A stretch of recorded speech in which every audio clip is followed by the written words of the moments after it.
Mas antes de irmos ao tema de hoje, não se esqueça de deixar seu like, compartilhar esse vídeo e, se puder, comentem. E nesta noite a igreja fique de pé mais uma vez para receber o pastor Moisés, que vai trazer a palavra do Senhor. Amém. E aqui eu agradeço a minha oportunidade, em nome de Jesus. Amém. Graças a Deus, irmãos, nós estamos felizes porque Deus tem cuidado de nós. E eu fico grato a Deus pelo convite mais uma vez. Nosso pastor Anderson, quero dizer que daqui a alguns dias, não muito distante, nós estamos com a nossa sede estadual aqui na cidade de Toritama, da qual, juntamente com o pastor Washington, que é o nosso presidente nacional, nós vamos se juntar para dar apoio um ao outro e crescermos junto na graça e no conhecimento. Tenho certeza que um dos maiores fatores de bênção é a união. A união, ela faz crescer. A união, ela é curativa, ela ajuda a cicatrizar, né? Por isso nós estamos hoje propagando o nome do Senhor, porque Ele é bom e a sua bondade dura para sempre. Amém? Você trouxe a sua Bíblia no livro dos Salmos, que nós lemos nesta noite, de número 133. Salmos de número 133. Não vou tomar muito tempo, nós vamos fazer uma pequena reflexão na palavra de Deus, que será de bom uso, e sair para casa alimentado da palavra de Deus para uma semana poderosa, né? Salmos de número 133, irmãos, eu creio que muitas pessoas lêem este salmo, né? E tem uma boa visão destes salmos, mas vamos entrar em uma visão completamente diferente destes salmos, para nós entendermos ele melhor. Salmos de número 133 fala sobre a excelência do amor fraternal, cântico dos degraus. Segundo alguns historiadores bíblicos, diz que estes salmos eram lidos nos degraus quando subia a Jerusalém ali, ao templo. Então eles liam nas escadarias do templo ali, né? Nada nos prova relativo a isto, mas a Bíblia Sagrada, ela é verdadeira, amém? Salmos número 133 diz assim: ó, quão bom e quão suave é que os irmãos vivam em união. Aí continua dizendo: é como óleo precioso sobre a cabeça, que desce sobre a barba de Arão, e que desce a orla das suas vestes. Aí o 3 diz: como o orvalho do Hermon, que desce sobre o monte de Sião, porque ali o Senhor ordena a bênção e a vida para sempre. Amém? Deus abençoe. Vamos fazer uma oração, irmão? Para nós continuarmos, que a oração ela pacifica, né? A oração ela quebra laços e barreiras que são invisíveis, que nós não vemos. Às vezes o coração está agitado, né? Às vezes a natureza da pessoa está bem fora do padrão. Aí alguém diz assim: vem aqui, vamos fazer uma oração.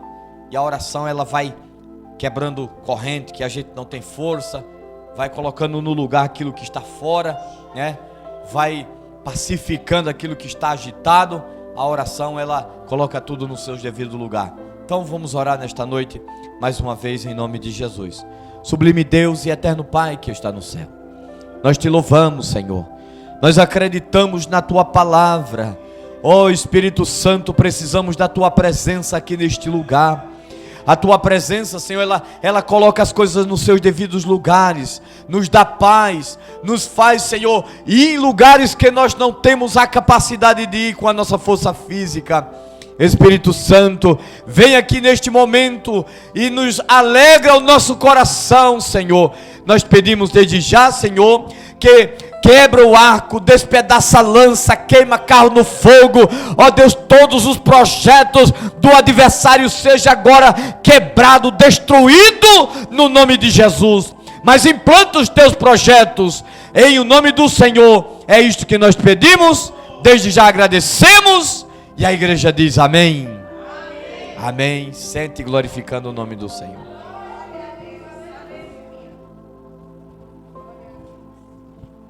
Amados irmãos, logo cedo Eu estava em casa, eu tinha acabado de vir da feira.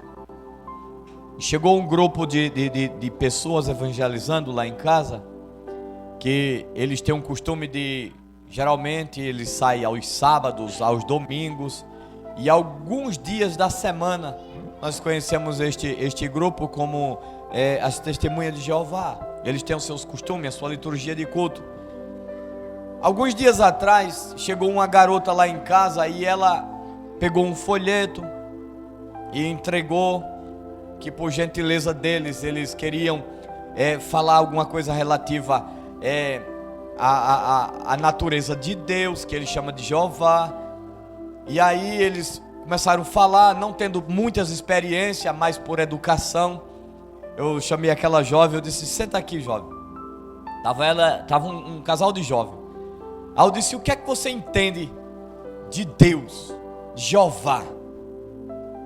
Eles não tiveram muitas explicações no momento, mas aquilo que ele tinha recebido da sua liderança, ele passaram ali, e eu vi a euforia desses dois jovens. E para não constranger eles, eu disse: eu quero agradecer a vocês pelo folheto que vocês deram aqui. Vamos fazer uma oração para nós começarmos? E ele disse que não tinha muito tempo, porque estava muito ocupado e tal. E esse foi o argumento dele. Eu agradeci e eles foram embora. Mas convidaram para ir uma reunião na sua igreja e tal. Está tudo bem, muito obrigado, tá? E foi embora. Mas hoje chegou um casal novamente. Um senhor, na realidade não foi um casal, foi um senhor e um jovem. Foi isso mesmo. Chegou um senhor e um jovem. E eles muito simpáticos. E eles pararam lá e falaram relativo à família e a Moisés, grande líder. E eu fiquei pasmo com ele, porque ele estava falando da grande liderança Moisés. Eu disse: muito bem, gosto de ouvir isso aí. Peguei um folheto e ele falando, ele disse assim: qual é a sua visão que você tem de Moisés? Eu disse: então vamos falar de um assunto que eu gosto de falar. Moisés, ele foi um grande líder, chamado por Deus, tinha tudo para ser um ícone do povo de Deus. Mas no primeiro momento em que Deus queria que ele fizesse a diferença por causa do povo, ele estava irritado. Se irritou-se tanto, mas tanto, que tinha uma rocha aí. Deus disse para Moisés: olha, Moisés, fere essa rocha aí, dá de beber o povo que estava com sede. Ele pegou um bastão que eles usavam para apacentar, para bater no animal, no gado principalmente. E irritado, ele bateu irado na rocha. E a rocha era Deus. E por causa das atitudes deste líder, ele não entrou em Canaã. Talvez as pessoas tenham interpretado o texto que Canaã seria uma terra muito santa para Moisés entrar lá. Só que não. Canaã era a terra dos cananeus, um povo que Deus estava tirando, destronando da terra, para dar a terra para o povo que estava 400 anos lá no Egito. E aí eu disse para ele assim, eu disse: lamento muito pelo nosso irmão Moisés, mas viu a terra de longe e não entrou na terra por causa das suas atitudes. Ou seja, por causa das atitudes do povo. Não que Moisés fosse ruim, não. Moisés era um cabra bom. E ele teve paciência demais, porque talvez eu não tivesse a capacidade de Moisés. Moisés, não tivesse a capacidade de Moisés, já teria chutado o pau da barraca desde a primeira instância, né? Mas Moisés teve paciência demais. Segundo a Bíblia Sagrada, diz que ele é um homem muito paciente. Tão paciente que meteu uma cacetada no próprio Deus. A pergunta é, irmãos, o que você faria se tivesse diante de uma situação dessa? Era uma multidão de povo, não estou falando de 10, eu estou falando de milhões de pessoas, que todo dia pedia algo diferente ao povo, ou a Moisés. Pedia água, pedia comida. Olha, aqui a comida não agradava, Deus mandava um tipo de comida, ele logo comia para botar pelo nariz, depois não queria mais. Queria água, Moisés deu água para o povo beber, embora por causa das atitudes não entrou na terra prometida. E no final de tudo, Moisés vê a terra de longe, morre, não entra lá. E o garoto ficou com a boca aberta assim, olhando. Eu disse outra coisa, deixa eu te dizer. Moisés era um homem que ele tinha tudo para ser faraó. Imagina você abrir mão de tudo, do conforto do Egito, porque ele estava sendo preparado com toda a ciência, cultura, rituais de cultos e tudo mais, para ser o faraó, o substituto do faraó. Abriu mão de tudo por causa de um povo, que este mesmo povo não permitiu que ele entrasse em Canaã. O que você faria se fosse você? E nós vemos, irmãos, que Moisés, este Moisés que nós falamos, por causa do povo não entrou em Canaã.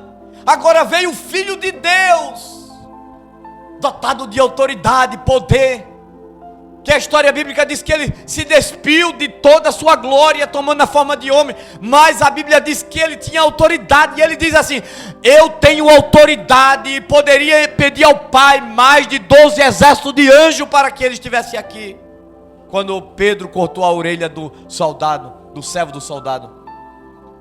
Então ele não era simplesmente um Zé Ninguém, ele tinha autoridade que ele poderia pedir ao Pai. Por causa do povo e por causa das atitudes, colocaram ele na cruz. O povo nunca está satisfeito com tudo. O povo tinha o melhor pastor, Moisés. Moisés não entra na terra prometida.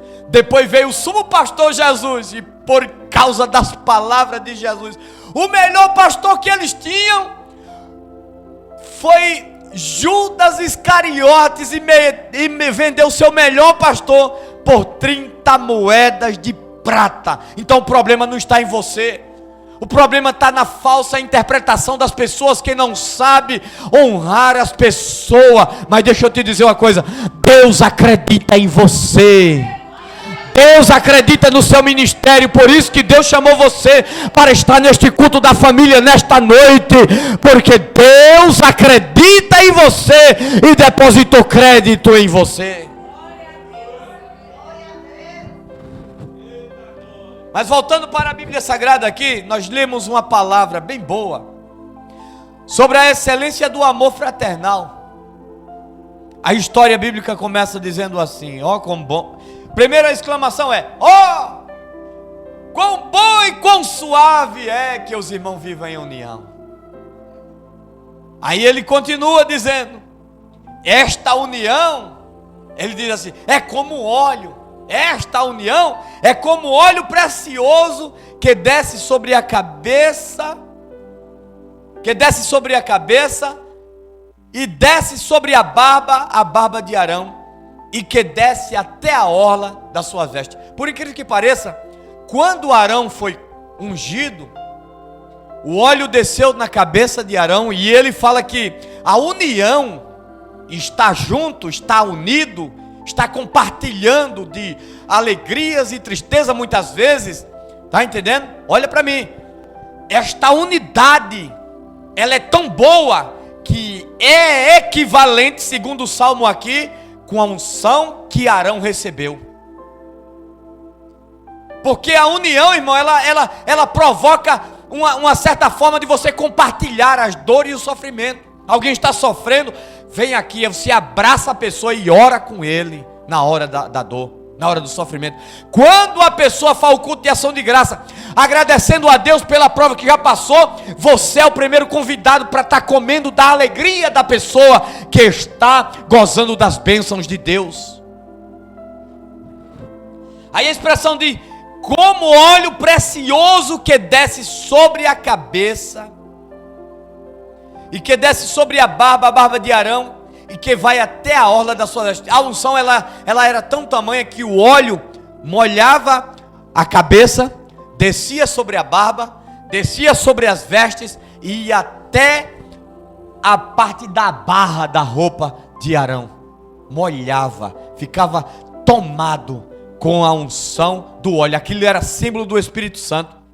Quando o crente é cheio de Deus, que Deus está na vida dele ou dela, ela transmite a unção de Deus de uma tal forma que os próprios inimigos, ele diz, pode sair dali, porque ela ou ele tem a presença de Deus de fato e de verdade na vida dele.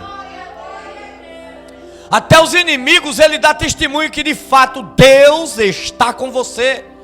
Embora tudo que o inimigo quer é derrotar você para assumir o seu lugar, mas quando ele olha para você, ele diz, pode sair dali, porque o que ela tem, o que ele tem é tão grande, que não veio do homem, veio de Deus. Deus deu a ela algo que é maior do que o que o homem possa ter. A outra expressão do 3, ele diz assim, é como o orvalho do Monte Hermon, que desce sobre o monte de Sião, porque ali o Senhor ordena a bênção e a vida para sempre. Isto aqui é bom. Olha, em tempo de seca, em tempo de prova, em tempo de crise hídrica em Israel, quando não tinha água, faltava pasto, o salmista Davi no Salmo 23, ele diz assim, deitar-me faz em verdes pastos. Onde ele achava pasto verde, se a terra estava seca? Guia-me a águas tranquilas. Aonde ele ia achar essa água tranquila, se toda a vegetação tinha acabado? Era exatamente no Monte Hermon, que quando a terra estava seca, queimada pelo sol, que não tinha nada, o Monte Hermon em cima da montanha tinha o degelo que passava o inverno inteiro criando gelo. Quando batia a sequidão, que o vento subia, fazia o degelo, descia uma corrente de água, irrigando a terra, nascendo pasto e preservando a vida com água para os animais. E Davi sabia disso, ia para lá. Quando todos não sabiam que tinha vegetação ou pasto, ele ia alimentar o rebanho. Ou seja, Deus tem cuidado do seu povo em tempo de crise. Deus preserva a vida do povo. Quando não tem mais, quando saída, Deus vai preservar a tua vida.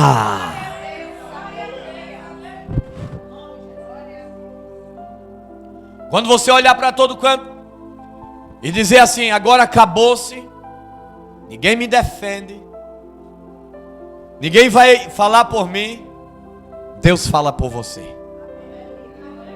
Alguns dias atrás, não muito distante, eu estava conversando com uma pessoa. É que na época, quando eu morava aqui a primeira vez em Toritama, muitas pessoas me conheciam, inclusive os pastores que moravam na cidade, em Alagoas, Maceió e outras cidades. E aí, de repente, eu conversando com uma pessoa pelo WhatsApp, ele disse assim, pastor, como é que o senhor está? Eu disse, eu estou aonde Deus quer que eu esteja. Ele disse, mas como é que o senhor está? Eu disse, eu estou bem, estou sobrevivendo. Eu disse, olha, alguns anos atrás, aí tinha alguém que dava uma palavra por mim. Tinha líderes que poderiam chegar onde está o pastor e dizer assim, olha, Moisés está lá em Toritama. Isso aconteceu a primeira vez. Ele mandou alguém lá em casa, aí conversou comigo, e aí me convenceu de eu voltar para lá e assumir uma obra lá em Alagoas. Só que aqui, quando eu cheguei aqui, eles foram jubilados. E quando foram jubilados, ou seja, as portas se fechou para mim. E não tinha uma pessoa sequer que desse uma palavra por mim lá. Algumas pessoas diziam assim, e agora? Eu digo, olha, agora eu estou na mão de Deus. Se ninguém aí pode dar uma palavra por mim, ainda tem esperança, porque tem um ser chamado Espírito Santo que dará uma palavra por mim. Mas ninguém conhece. Eu digo, mas ele conhece.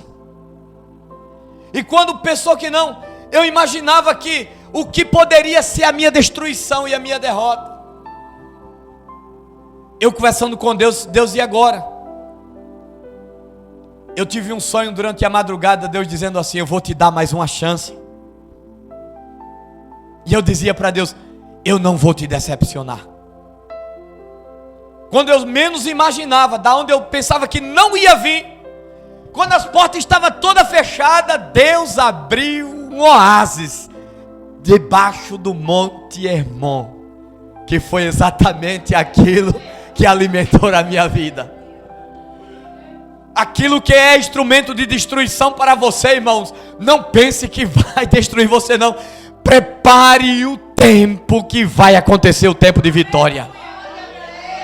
Aquilo que parece ser destruição para você, pare, respire um pouco. Você não pode ver a porta aberta, mas o Senhor diz assim, está escrito no livro dos Salmos, é que Ele prepara uma mesa no deserto, exatamente na presença dos teus inimigos. Ele vai ungir a tua cabeça com óleo, o cálice vai transbordar.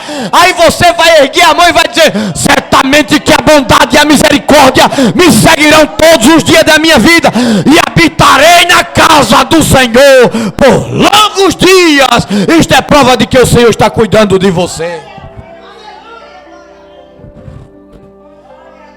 Deus não esqueceu de você. Deus está te vendo. Quando você pensa que ninguém te vê, Deus está te vendo.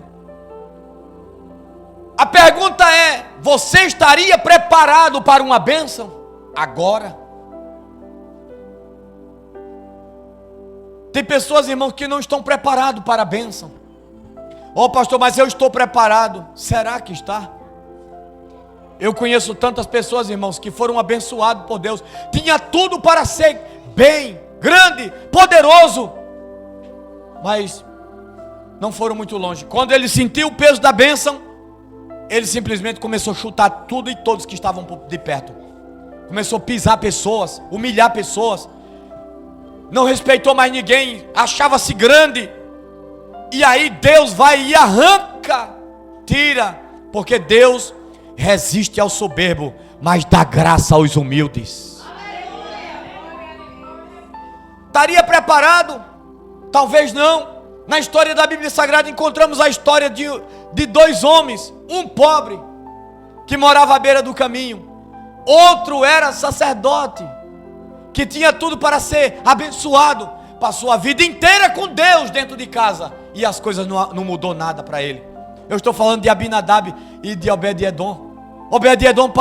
Abinadab passou 20 anos com a arca de Deus dentro da casa dele. Foram 20 longos anos e não aconteceu nada.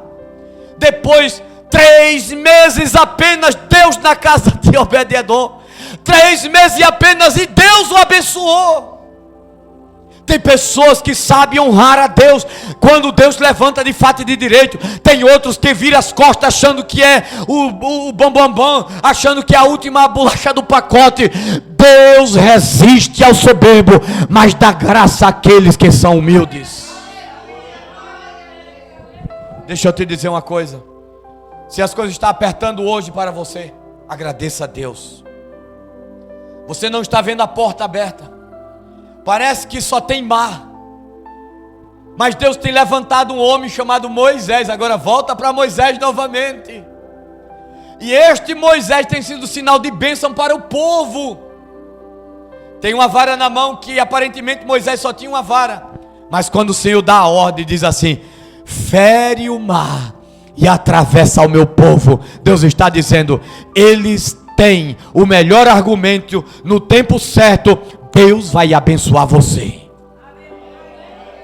Você não está vendo nada? Não. Mas no tempo de crise, no tempo de prova, quando as portas estão fechadas, que você não vê saída, ore.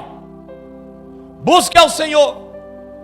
Porque Deus vai usar elementos do tempo para fazer o refrigério vir até você. O salmista Davi, sabendo desta palavra, ele diz: refrigera minha alma, guia-me mansamente às águas tranquilas, por amor do teu nome. Ainda que eu andasse pelo vale da sombra da morte, é tempo obscuro, tempo de destruição, tempo de dor, aonde tem feras, inimigos querendo destruir você. Não acredita na tua chamada, nem acredita tampouco em Deus que pode te levantar. Aí ele diz: ainda que eu ande lá, tu estás comigo, a tua vara está comigo, o teu cajado está comigo. Deita-me, faz em verdes pasto, guia minhas águas tranquilas. Aí ele diz: certamente que a bondade e a misericórdia me seguirão todos os dias da minha vida, e habitarei na casa do Senhor para sempre, para sempre, para sempre. Deus não vai abandonar você. Deus estará com você. Deus acredita em você, irmãos. Por que Deus não acreditaria em você? Imagina se Deus pensasse como homem. Teve um cidadão, que eu não vou citar o nome, ele esteve na minha casa e ele começou a procurar problema nas pessoas. Não, porque fulano não presta, porque fulano não dá, porque aquele não dá, porque aquele ali não vai, aquele ali não tem. Aí eu parei e fiquei olhando para ele. Ele começou, eu disse assim, olha, você acha que eu estou capacitado para estas coisas? Disse, não, você está preparado? Tá? Eu disse, tá não. Isso é engano seu. Eu não estaria preparado para nada. A única pessoa preparada é Jesus Cristo. Mataram ele porque achava que ele não estava preparado. A única pessoa mais preparado e cheio da graça era Moisés. Morreu antes de entrar em Canaã. Eu não sou capacitado para nada. Procure, me mostre, me aponte uma pessoa capacitada que esteja preparado para este determinado serviço. Todos têm problemas. Mas aí eu disse assim, eu estava em Alagoas. Na época teve um irmão que aceitou a Cristo, desviado durante muitos anos. Aceitou a Cristo bêbado.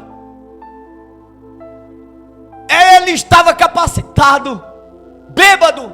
Foi a pessoa que veio para o meu lado, me deu muito orgulho, ganhou muitas almas. Hoje é um dos melhores pastores que eu posso dizer que eu consagrei na época, na cidade. Está lá trabalhando, fazendo a obra de Deus. Mas não estava capacitado. Ninguém está preparado o suficiente para enfrentar algo. Ninguém está preparado para morrer. Ninguém está preparado para vir ao mundo, para nascer. Ninguém está preparado para assumir cargo ereto, para ser o melhor. Geralmente quando as pessoas recebem uma posição maior, ele fica atônito, desesperado. Por quê? Porque ele nunca está pronto o suficiente para assumir determinado grau. Mas deixa eu dizer uma coisa, Deus prepara no seu tempo, exalta no seu tempo. Ao tempo de Deus, quem prepara é Ele, e Deus vai exaltar você também. Se prepare, meu irmão.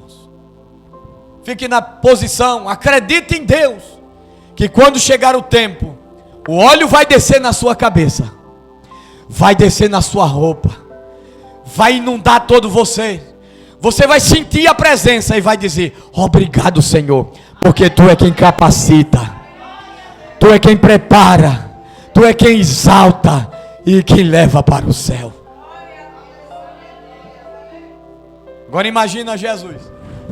Jesus veio ao mundo, chamou 12 pessoas, 12 pessoas.